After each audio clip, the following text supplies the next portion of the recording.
De la naissance d'un enfant au transfert d'un patrimoine, chaque situation est unique et mérite d'être bien vulgarisée par des conseillers dans le domaine. Voici la chronique des bonsconseils.com avec Éric Veilleux et Bernard Paquette, conseillers en sécurité financière chez Des Bons Conseils Incorporés. Écoute bien, les gars des Bons Conseils aiment tellement ça venir ici que les deux en même temps arrivent sans avoir parlé. C'est exceptionnel. Hey, on s'ennuie de vous autres. Ben, je vois ça. Comment ça va, M. Paquette? Hein, ça va bien, et vous aussi? Très bien, passez un bon week-end. Oui. Hey, on a maximisé la saison de ski au maximum, mais les gars fêtent leur anniversaire prochainement, puis il y avait leur party d'amis, puis on était faire du ski au Mont-Royal samedi matin. Samedi matin, il y avait même une petite tempête de neige, c'était de la grosse neige, fait que c'était très agréable et des belles conditions encore. C'est probablement une des dernières, hein? Pour nous, je pense que oui. Ouais, c'est ça. Là, maintenant, il peut faire chaud puis il peut mouiller. Regarde, n'en veut plus. Amenez le printemps. On va parler ce matin du besoin d'assurance vie parce qu'on n'a pas le choix, hein? C'est une nécessité. Nécessité, puis on l'a souvent dit, c'est pas tant savoir qu'est-ce que je vais avoir comme produit que pourquoi j'ai besoin d'une couverture. Ouais. Alors, ce matin, on va énumérer plusieurs manières, plusieurs raisons de pourquoi j'ai besoin d'une assurance vie. Okay. Puis, bien entendu, souvent, c'est plusieurs de ces raisons-là qui vont nous apporter vers l'achat d'une police d'assurance, que ça soit temporaire ou que ça soit permanent. OK. Je vais te poser une question aussi, dépendamment de ce qu'on va jaser, de ceux-là qui ont de la difficulté à obtenir des assurances vie, parce que moi, j'ai une situation qui est pas simple, puis on en reparlera après. Parce que, pour vrai, je sais pas comment... Regarde, je vais te le dire tout de suite, mon fils, là, est né avec un problème cardiaque. Oui. Extrêmement compliqué de s'assurer. Je sais pas comment il va faire quand il va avoir 18 ans, là. Mais tu sais, là, il est correct, dans le fond. Oh, il va super bien, mais il y a un risque. Okay. Et là, ça devient extrêmement compliqué. Pas grave de l'assurer. Exact. À partir du moment qu'il y a un risque qui est déjà établi, ça devient beaucoup plus difficile. C'est pour ça que c'est bien d'avoir quelque chose jeune. Mais encore là, les compagnies d'assurance s'adaptent. Puis il y a de plus en plus de produits qui vont quand même être capables d'assurer, même avec des problèmes de santé à la naissance. Souvent, on va être limité un peu sur le capital assuré. Mais oui, il en existe des solutions, Nick. Oui. OK, parce que là, c'est ça, on avait une discussion avec sa mère. On sait pas comment il va faire, tu sais. On voyait le problème grossir. Plus il va vieillir, plus ça va être difficile. Fait qu'on voulait essayer de l'aider là-dedans. Bref, on en reparlera, là, mais s'il y a des solutions, tant mieux, parce que c'est certain que c'est pas le seul dans cette situation-là. Puis, bloquez-vous pas au premier refus que vous avez, d'accord? Ou première personne qui vous dit non, il n'y a rien. Sincèrement, c'est rare qu'il n'y a rien à faire. Ouais. C'est vraiment rare. Puis, s'il y a quelque chose, c'est souvent temporairement qu'il n'y a rien à faire, mais il en existe des produits. Puis là, pourquoi on a besoin d'assurance vie? Bien, je vais en énumérer plusieurs avec une petite définition, mais ça, on ne pourra pas trop rentrer en gros détail parce que ça passe vite.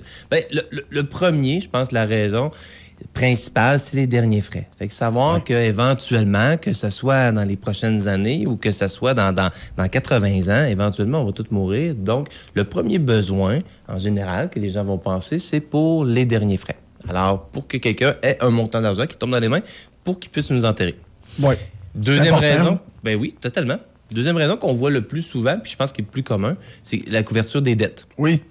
Donc, on pense à un achat de maison, on pense à un achat de véhicule, puis même des choses un peu plus petites que ça. Ben, en général, les gens... une carte de crédit, là? Oui, les gens ont l'habitude de couvrir ces dettes-là.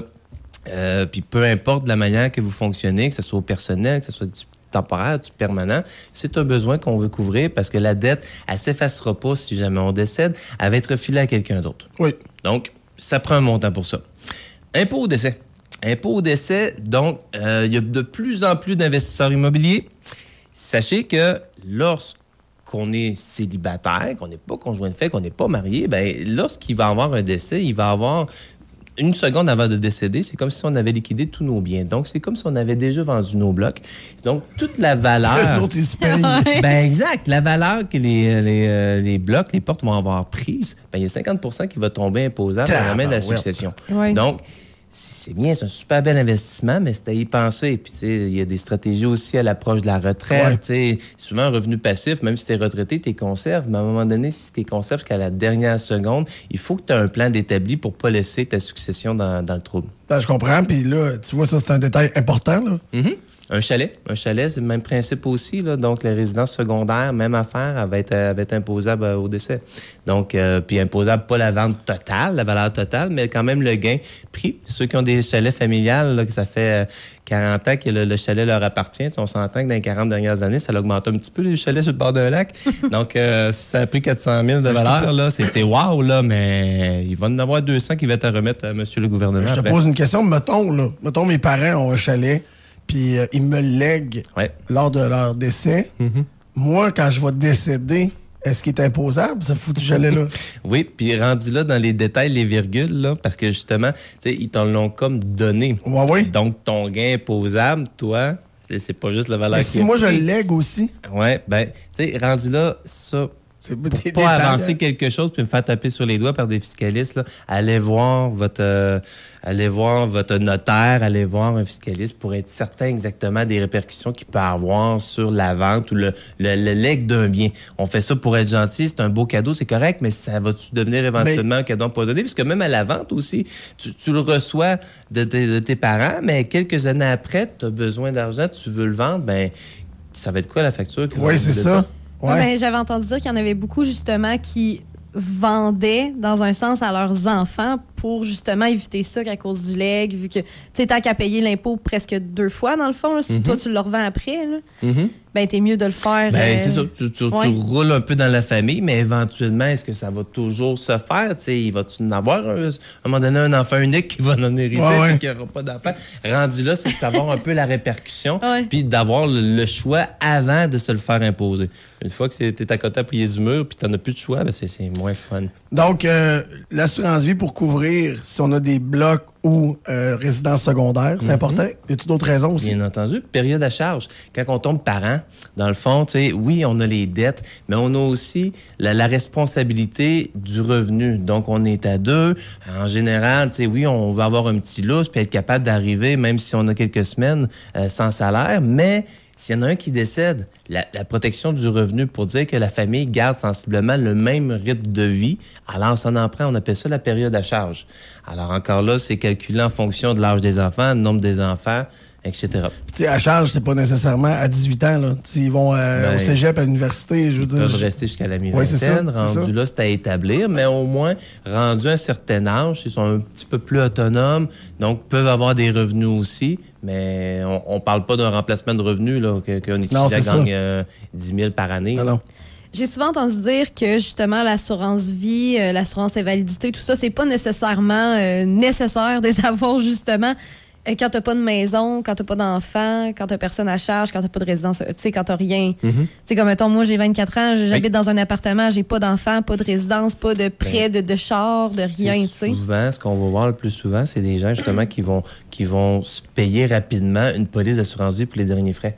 T'sais, présentement, justement, vu que la charge de dépenses est minime ou inexistante, on peut faire, mettons, dire, regarde, je vais me prendre un 50 000 ou un 100 000 d'assurance vie permanent qui va durer la vie durant. Mais au lieu de le payer toute la vie à chaque mois, ben, je vais le payer sur 10 ans, je vais le payer sur 20 ans. Alors, je clenche, oui, ça fait un plus gros paiement, mais après ça, ta protection est toujours en vigueur, tu as fini de la payer. Tu l'as. Oui, tu l'as. Puis plus jeune, on le sait comment ça fonctionne. Plus tu es jeune, quand tu prends ton produit, moins il est dispendieux. Puis en même temps, moins on risque d'avoir de problèmes supplémentaires de santé. En général, on part de plus en plus en santé puis on évolue. Ouais, c'est pas dans ça. tous les cas, c'est mais pas en l'inverse. général... T'as plus de chances d'être assurable à 24 ans qu'à 55. Oui. Exact. Moins de chances d'avoir eu d'invalidité, etc., ouais, des ça. complications qui peuvent être arrivées. Donc oui, ça peut être une bonne possibilité de produit. Sinon, c'est rapidement, protection du coût humain. Ça ressemble un peu à la période à charge, mais je vais plus un peu pour les entrepreneurs. Tu as une compagnie, puis tu as un employé qui est une personne clé. D'accord? Que cette personne-là, malgré le fait que ça soit ta compagnie, si tu passes de cet homme-là, cette femme-là, ben, ta business est dans le trouble, mais il faut que tu la protèges aussi, cette personne-là, parce qu'elle peut mettre en péril l'avenir de la business. Exact, l'avenir de ta business, donc de ta propre famille. Alors, l'assurance personne clé, ça, c'est quelque chose qu'on fait quand même assez régulièrement. Enrichissement de patrimoine. D'accord, je suis bien nanti, mais mes affaires vont bien, j'arrive à la retraite, je sais très bien qu'éventuellement, je vais avoir des legs, mais il peut y en avoir des imposables, des non imposables. De laisser une police d'assurance, on s'entend que c'est un montant net d'impôt qui arrive dans les mains de mes enfants. Donc, fiscalement, souvent, c'est avantageux pour les bénéficiaires, pour les héritiers, de recevoir un montant qui arrive d'une police d'assurance vie plutôt que d'un placement. Oui. Un placement, quand ça va se transférer... Il va être imposable. Ben, il va être imposable. Ça se roule pour le conjoint, mais dans les mains des enfants, oui, on va en perdre dépendamment du produit. Pourquoi on impose le placement et l'assurance, le gain en assurance n'est pas imposable? Ben ça fait partie des beaux avantages. Puis rendu là, des lois établies par le gouvernement. Rendu là, ils ont la main prise sur certaines affaires, mais pas sur les placements. Ben, puis c'est un beau avantage. Et tout à fait. Du bon, en ce moment, il faut pas que ça l'arrive éventuellement. Puis je finis peut-être avec une dernière, parce qu'on doit vraiment aller aux dernières secondes. Il y a des stratégies de revenus aussi qui peuvent être hyper intéressantes avec les polices d'assurance. Les assurances vie permanentes. Dans le fond, on s'entend que c'est des montants qui sont garantis. Oui. D'accord? Fait que c'est sûr et certain, tant aussi longtemps que tu paies ta prime, c'est garanti, est installé là. Puis il y a même des valeurs de rachat qui se créent à l'intérieur de la police. Ces polices-là peuvent être mises en garantie par des institutions financières et faire en sorte que, de mon vivant, je puisse avoir accès à des marges de crédit jusqu'à hauteur. 100 000 il y a une garantie, exactement. Je comprends. Jusqu'à la garantie de 100% du montant investi. Donc, ça peut me permettre, pour des retraités qui sont à chercher des stratégies pour payer le moins possible d'impôts à la retraite. Puis je dis des retraités, mais futurs retraités, parce que c'est une stratégie qui fait quand même quelques années là, avant.